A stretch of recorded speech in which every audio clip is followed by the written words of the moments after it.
Good evening, ladies and gentlemen.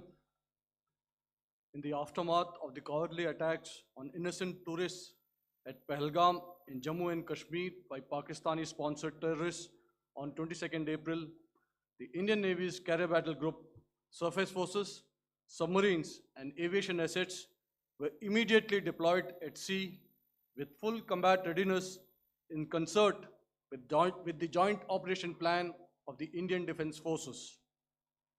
You may be aware that we tested and refined tactics and procedures at sea during multiple weapon firings in the Arabian Sea within 96 hours of the terrorist attack. The aim was to revalidate our crew, armament, equipment, and platform readiness to deliver various ordnance on selected targets precisely. Thereafter, our forces remained forward deployed in the Northern Arabian Sea in a dissuasive and deterrent posture with full readiness and capacity to strike select targets at sea and on land, including Karachi at time of our choosing. The forward deployment of the Indian Navy compelled Pakistani naval and air units to be in a defensive posture, mostly inside harbors or very close to the coast, which we monitored continuously.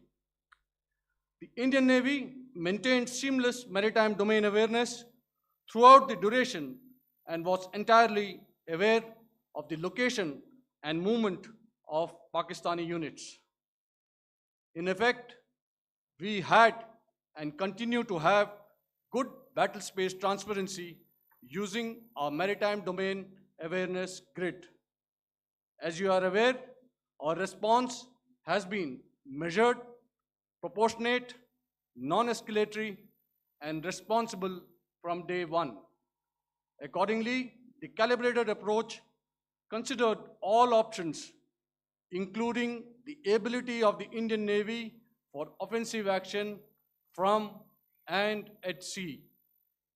As part of this escalation control mechanism, the application of force by the Navy was planned in a synchronized manner in coordination with the Army and Air Force, the highlight being teams from the three services working closely in an integrated manner.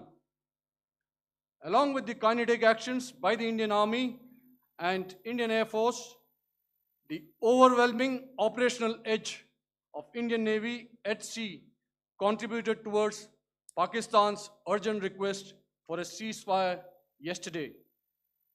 As we speak, Indian Navy remains deployed at sea in a credible deterrent posture to respond decisively to any inimical action by Pakistan or Pakistan-based terrorists.